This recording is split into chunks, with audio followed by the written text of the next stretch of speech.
अस्सलाम वालेकुम, welcome back to Snapify ET. This is Roma Sardar. और स्नैपिफाई ईटी पे हम 9th क्लास मैथमेटिक्स को इजी और फन वे में सीखते हैं और समझते हैं। तो हमने चैप्टर 4 स्टार्ट किया हुआ है। तो चैप्टर 4 में पहले हमने फैक्टराइजेशन सीखी, देन हमने एलसीएम सीखा और अब हम फैक्टराइजेशन सीखी, एचसीएफ सीखा और अब हम एलसीएम सीखने वाले हैं। तो एलसीएम में फैक्टराइजेशन यूज होने वाली है। तो अगर अभी तक आपने फैक्टराइजेशन नहीं सीखी, आपको नहीं आती, कोई भी डाउट है तो मैं प्लेलिस्ट का लिंक डिस्क्रिप्शन में दे दूंगी। पहले आप फैक्टराइजेशन सीखें, उसके बाद आप एलसीएम पे आइएगा। तो चलें लेक्चर को स्टार्ट करते हैं। What is least common multiple? LCM. LCM क्या होता है? जब भी हमारे पास दो या दो से ज्यादा अल्जेब्राइक एक्सप्रेशंस गिवन हो, तो एलसीएम हमारे पास उनका वो स्मॉलेस्ट एक्सप्रेशन होता है जो कि डिविजिबल होता है bye each of the given expression. उन दोनों एक्सप्रेशन से डिविजिबल होता है, मतलब वो एक्सप्रेशन अगर दो हैं या दो से ज़्यादा हैं तो वो वाले एक्सप्रेशन इस एलसीएम को डिवाइड करेंगे। जैसे कि एग्जांपल देख लेते हैं कि मेरे पास एक नंबर 6 है और एक मेरे पास है 18। तो पहले तो मैं इनके फैक्टर्स लिखूंगी। 6 के फैक्टर आप फाइंड कर सकते हैं एंड देन 18 के। 2 3 द 6, तो 6 के फैक्टर मेरे पास 2 एंड 3 आया। 18 के फैक्टर होते हैं और 3 3 द 9 एंड 3 1, तो 2 3 एंड 3। तो 18 के जो फैक्टर आए वो हमारे पास 2 3 एंड 3 आए। तो एलसीएम हम कैसे फाइंड कर सकते हैं कि एलसीएम हमारे पास होता है, ये फॉर्मूला मैंने लिखा हुआ है, common factor multiply non common factor. तो पहले हम कॉमन ले लेते हैं। कॉमन मेरे पास 2 आ रहा है एंड 3 आ रहा है, तो कॉमन फैक्टर मेरे पास 2 एंड 3 है जो कि इक्वल टू 6 हो गया। और non common factor NCF means non common factor, तो नॉन कॉमन फैक्टर मेरे पास 3 आ गया बस। तो एलसीएम जो होता है वो प्रोडक्ट होता है कॉमन फैक्टर का एंड नॉन कॉमन फैक्टर का। सॉरी, एनसीएफ लिख लेते हैं, नॉन कॉमन फैक्टर। तो कॉमन फैक्टर मेरे पास 6 आया है, नॉन 3 आया है, तो 6 3 दा 18। तो 6 और 18 का एलसीएम मेरे पास 18 आया है। 18 वो नंबर है हमारे पास जिसको 6 भी डिवाइड कर सकता है और 18 भी डिवाइड कर सकता है। यहाँ पे जो लाइन लिखी गई है that is divisible by each of the given expression. हमने नंबर से सीखा है, तो जैसे नंबर के हर जो एक्सप्रेशन, हर नंबर जो होगा वो इसको डिवाइड करेगा, मतलब ये डिविजिबल होगा इन दोनों से। तो उम्मीद करती हूँ कि आपको डेफिनेशन क्लियर हो गई होगी। और साथ में एलसीएम लिखा हुआ है, उसका फॉर्मूला क्या होता है, common factor multiply non common factor. Question में हम ये यूज करेंगे, C F means common factor and non common factor अपनी आसानी के लिए, लेकिन जब आप पेपर में लिखेंगे तो आप पूरा फॉर्मूला लिखेंगे। तो चलिए कुछ क्वेश्चंस की प्रैक्टिस कर लेते हैं। क्वेश्चन मैंने लिख लिया है जिसमें मेरे पास 3 डिफरेंट टर्म्स हैं। गिवन है, first term 2a square b, second 4ab square, third 6ab। और हमें कहा जाए कि इनका एलसीएम फाइंड करें। तो एलसीएम फाइंड करने के लिए हम पहले तो इनके फैक्टर्स लिखेंगे। मैं इनको ऐसे लिख रही हूँ, 4ab का स्क्वायर एंड देन 6ab। इनके फैक्टर्स लिखने हैं। 2 एज इट इज आ जाएगा, फैक्टर फॉर्म में हम a को ब्रेक करके लिखेंगे तो a की पावर 2 है तो a 2 टाइम्स आ जाएगा एंड b सिंगल टाइम। और उसके बाद 4 के फैक्टर क्या होते हैं, 2 टू द 4, तो 2 मल्टीप्लाई बाई 2। अगर किसी भी नंबर के फैक्टर निकालना मुश्किल हो तो जैसे मैंने आपको बताया ऐसे निकाल सकते हैं। ये तो 4 एंड 6 है, कोई नंबर आ जाए जिसके आपको ना समझ आ रही हो, जैसे हमने 18 के फाइंड किए हैं या 20 के, 25 के, ऐसे कोई हायर नंबर आ जाए तो उनके कैसे फाइंड कर सकते हैं। तो 4 के factor 2 to the a single time है तो हम a लिख लेंगे एंड b 2 टाइम्स है, सॉरी मल्टीप्लाई, तो b आ गया यहाँ पे। नेक्स्ट क्वेश्चन में 6 के फैक्टर 2 3 का 6 होता है, तो 2 और 3 में मैंने ब्रेक कर लिया, जैसे कि ऐसे निकाल सकते हैं आप, ठीक है। तो a and b single times है। तो अब हम सबसे पहले क्या करेंगे,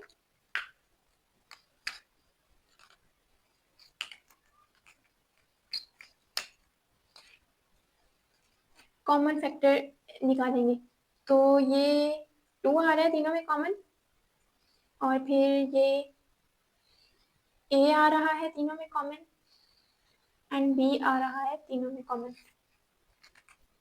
तो हम यहाँ पे लिखेंगे कॉमन फैक्टर जो हमारे आए हैं। कॉमन क्या आया है, 2 आया है and multiply a multiply b। ये 2a और b ये कॉमन आया हमारा। कॉमन फैक्टर हमने लिख लिया है and non common factor. Non common factor में फर्स्ट रो में मेरे पास a बच गया, पहले नंबर से लिख लेते हैं 2 एंड 3।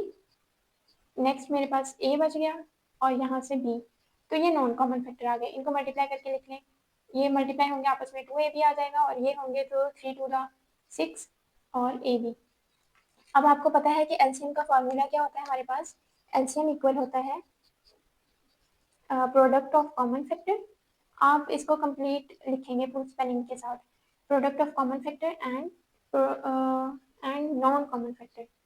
तो कॉमन फैक्टर मेरे पास आए हैं 2ab and multiply non common factor आए हैं 6ab। तो इनको आपस में मल्टीप्लाई करते हैं, पहले नंबर्स आपस में मल्टीप्लाई होंगे, 6 2 12। ए से मल्टीप्लाई होगा तो ए का स्क्वायर हो जाएगा, बी से होगा तो बी का स्क्वायर। तो एलसीएम हमारे पास आया है, वो आया है 12a स्क्वायर बी स्क्वायर। तो ये वो नंबर है जिसको हमारे ये तीनों टर्म्स जो हैं वो डिवाइड करेंगी। तो उम्मीद करती हूँ कि आपको क्वेश्चन की समझ आ गई होगी। कुछ मजीद क्वेश्चंस की प्रैक्टिस करते हैं और मेरे साथ साथ आपने भी प्रैक्टिस करनी है। तो मजीद क्वेश्चंस मैंने प्रैक्टिस के लिए लिख लिए हैं। फर्स्ट में मेरे पास एक्सप्रेशन गिवन है जिसमें x square plus x and x cube plus x square. तो हम इनके फैक्टर्स फाइंड करेंगे। तो पहले यहाँ पे क्वेश्चन लिखते हैं सॉल्यूशन में। ये मैंने फर्स्ट एक्सप्रेशन लिख लिया। अब देखें 2 टर्म्स हैं और इनके फैक्टर फाइंड करने के लिए हम पहले देखेंगे कौन सी चीज़ है तो दोनों में कॉमन आ रही है। तो x है जो दोनों में कॉमन आ रहा है तो मैं x को बाहर निकाल लूंगी। यहाँ पे एक x बाहर चला गया तो अंदर एक x बचा प्लस, और यहाँ पे एक ही x था वो बाहर गया तो पीछे 1 बच गया। तो ये मैंने फर्स्ट एक्सप्रेशन के फैक्टर्स फाइंड कर लिए। अब सेकेंड एक्सप्रेशन के फैक्टर्स क्या है, x cube plus x square. तो यहाँ पे भी देखिए कि कॉमन आ रहा है। कॉमन क्या आ रहा है, अब हमारे पास एक्स स्क्वायर कॉमन आ रहा होता है। अच्छा, कॉमन लेने की एक ट्रिक ये भी होती है कि सेम जो वेरिएबल होता है ना, जैसे यहाँ पे एक्स है तो उसकी जो लीस्ट पावर होती है, जैसे यहाँ पे 3 है और 2 है तो 2 लीस्ट पावर है, तो वो जो लीस्ट पावर होती है वो हम कॉमन लेते हैं। जैसे फर्स्ट वाले में जो लीस्ट पावर थी जो कम थी वो 1 था और सेकेंड वाले में 2 लीस्ट है तो हम x2 को बाहर निकालेंगे, x को नहीं निकालेंगे, x2 को निकालेंगे। तो यहाँ से x2 गया तो x बच गया और यहाँ पे x2 निकल गया तो 1 बच गया। तो इसको फैक्टर फॉर्म में लिखना है तो हम इसको ऐसे लिखेंगे x। अच्छा, मैं डॉट लगा रही हूँ, डॉट और मल्टीप्लाई का मतलब एक ही होता है। तो x2 time and x plus 1। तो ये मैंने फैक्टर्स लिख लिए दोनों एक्सप्रेशंस के। अब आपको पता है कि हम पहले कॉमन फैक्टर लिखते हैं। तो कॉमन क्या आ रहा है हमारे पास, दोनों एक्सप्रेशन में हमारे पास कॉमन आ रहा है, एक ये x कॉमन आ रहा है और दूसरा x plus 1 and x plus 1। तो ये एक x बच रहा है हमारे पास, तो हम लिख लेते हैं कॉमन में मेरे पास x आया है और x प्लस 1 आया है, और नॉन कॉमन फैक्टर में मेरे पास जस्ट x आया है। तो अब एलसीएम का फॉर्मूला लिखेंगे हम, वो हमारे पास होता है product of common factor and non common factor. तो common factor x and x plus 1 है और नॉन में जस्ट x है, तो इनको आपस में मल्टीप्लाई करेंगे तो ये x से मल्टीप्लाई होकर x स्क्वायर आ जाएगा और x प्लस 1। तो ये हमारे पास एलसीएम आ गया इन एक्सप्रेशंस का। तो देखिए बहुत इजी है, बस आपने हर स्टेप को समझ के करना है कि कहाँ पे हम कॉमन ले सकते हैं, कहाँ पे हम मिडल टर्म ब्रेक कर सकते हैं और कहाँ पे जस्ट फैक्टर्स लिखने हैं। तो ये थर्ड क्वेश्चन मैं पहले सॉल्व कर लूँ फिर आपको स्टेप बाय स्टेप समझा देती हूँ।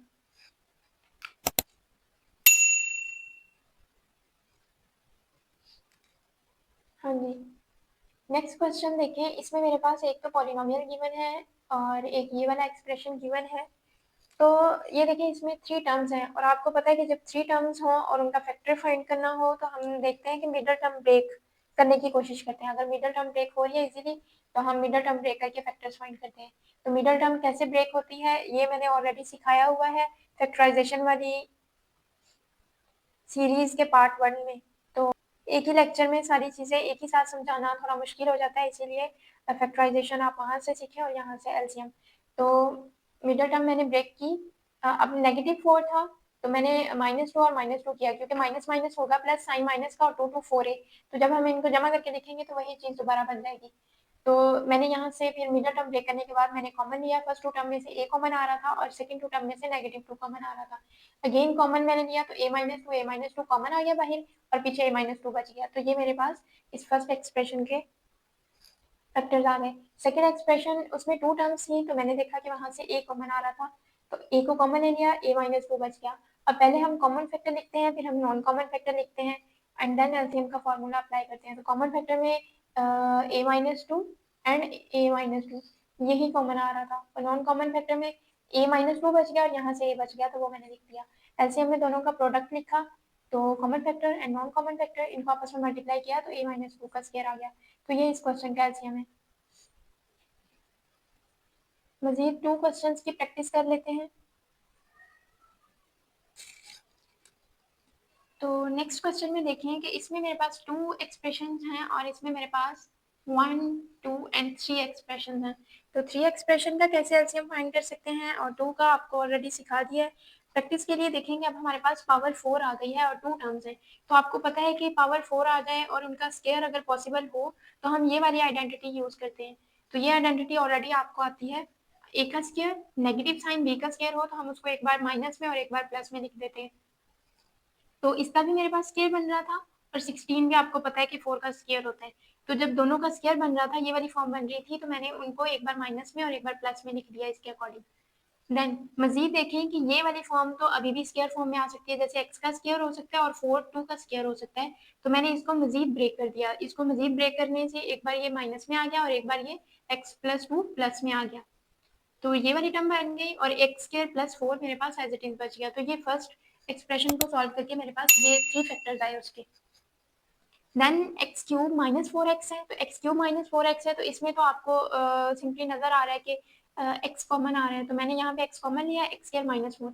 अगेन एक्स स्क्वायर माइनस 4 आया है तो x का स्क्वायर भी पॉसिबल है और 4 2 का स्क्वायर होता है। जब दोनों का स्क्वायर हो तो हम फिर से ये आइडेंटिटी यूज करेंगे और दोनों का स्क्वायर इस फॉर्म में आपने लिख के फिर ऐसे लिखना है। मैंने यहाँ पे डायरेक्ट लिख दिया। तो दोनों का स्क्वायर पॉसिबल हो तो हम उनको एक बार माइनस में और एक बार प्लस में लिख लेंगे। तो दोनों एक्सप्रेशन के मैंने फैक्टर्स फाइंड कर लिए। देन हम कॉमन फैक्टर लिखेंगे। तो कॉमन देखिए x-2 फर्स्ट वाले एक्सप्रेशन में। अच्छा, x-2 और x प्लस 2 आ रहा है और नीचे x-2 और x प्लस 2 दोनों में ये चीज कॉमन आ रही है। तो पहले कॉमन फैक्टर में मैंने ये लिखा और उनको मल्टीप्लाई करके लिख दिया। मल्टीप्लाई में आपको पता है कि ये ओपन हमने फैक्टर फॉर्म में लिखा है, क्लोज फॉर्म में ऐसे आ जाएगा वो।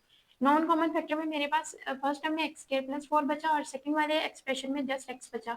तो उनको लिखा x and x square plus 4। तो एलसीएम में दोनों का प्रोडक्ट लिखना था। प्रोडक्ट में सिंपल आपने उनको मल्टीप्लाई करके सीक्वेंस अरेंज करके लिखना होता है। तो ये फर्स्ट क्वेश्चन हो गया। तो नेक्स्ट क्वेश्चन में देखिए मेरे पास 3 एक्सप्रेशन गिवन है। तो फर्स्ट एक्सप्रेशन में 2 टर्म्स हैं तो इनको मैंने कैसे सॉल्व किया। तो 2 एक्सप्रेशन है तो आपको पता है कि यहाँ तो ये वाली आइडेंटिटी लगेगी, ऐसे फैक्टर्स फाइंड होंगे या फिर हम कॉमन ले सकते हैं। तो पहले तो कॉमन आ रहा है, 4 कॉमन आ रहा है, दोनों में था, मैंने 4 बाई लिख लिया, 4 माइनस एक्स स्क्वायर आ गया। देन देखें कि 4 माइनस एक्स स्क्वायर अगेन ये वाली आइडेंटिटी हम यूज कर सकते हैं बिकॉज 4 का स्क्वायर भी हो सकता है और एक्स का भी। तो मैंने यहाँ पे उनको स्क्वायर फॉर्म में लिख के देन इस आइडेंटिटी के अकॉर्डिंग उनके फैक्टर्स लिख लिए। तो 2 minus x and 2 plus x minus में और प्लस में और 4 के भी फैक्टर्स लिखे 2 multiply by 2। Then next expression देखिए इसमें मेरे पास 3 टर्म्स हैं। तो जब 3 टर्म्स हों तो आपको पता है कि मिडल टर्म ब्रेक कर सकते हैं हम। तो यहाँ पे मिडल टर्म ब्रेक किया मैंने 3 और 2 का लेकर। 3 में से 2 को माइनस करेंगे तो मेरे पास अगेन x आ जाएगा तो वही फॉर्म आ जाएगी। तो मैंने इनको ब्रेक किया। देन मैंने फर्स्ट 2 टर्म में से x को कॉमन लिया एंड सेकेंड 2 में से -2 को कॉमन लिया।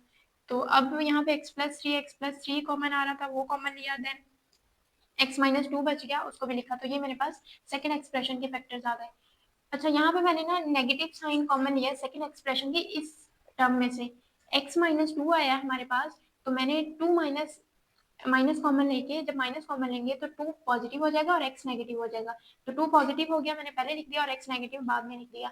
मैंने ये ऐसा क्यों किया, इससे मैच करने के लिए, क्योंकि यहाँ पे 2 माइनस एक्स है तो यहाँ पे x-2 आया था। नेक्स्ट टर्म सॉल्व करें हम नेक्स्ट एक्सप्रेशन। तो यहाँ पे भी देखें दोनों का स्क्वायर बन रहा है तो मैंने ये आइडेंटिटी लगा के दोनों के फैक्टर्स फाइंड कर लिया डायरेक्ट। अब कॉमन, अब देखिए यहाँ पे भी 2 माइनस एक्स था, 2 माइनस एक्स था तो इसको भी मैंने फिर x माइनस 2 था तो माइनस कॉमन लेके मैंने इसको भी 2 माइनस एक्स बनाया। तो कॉमन क्या आ रहा है 2 minus x, 2 minus x and 2 minus x.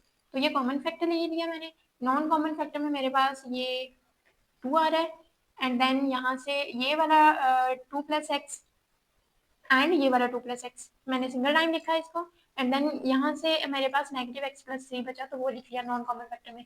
फिर मैंने इनको मल्टीप्लाई करके लिखा, नेगेटिव साइन स्टार्ट में आ गया, 4 आ गया, 2 plus x and x plus 3, इनको लिखा। एलसीएम का formula product of common and non common factor, तो कॉमन फैक्टर में 2 माइनस एक्स था, एंड नॉन कॉमन फैक्टर ये वाली पूरी टर्म यहाँ पे मैंने लिख ली।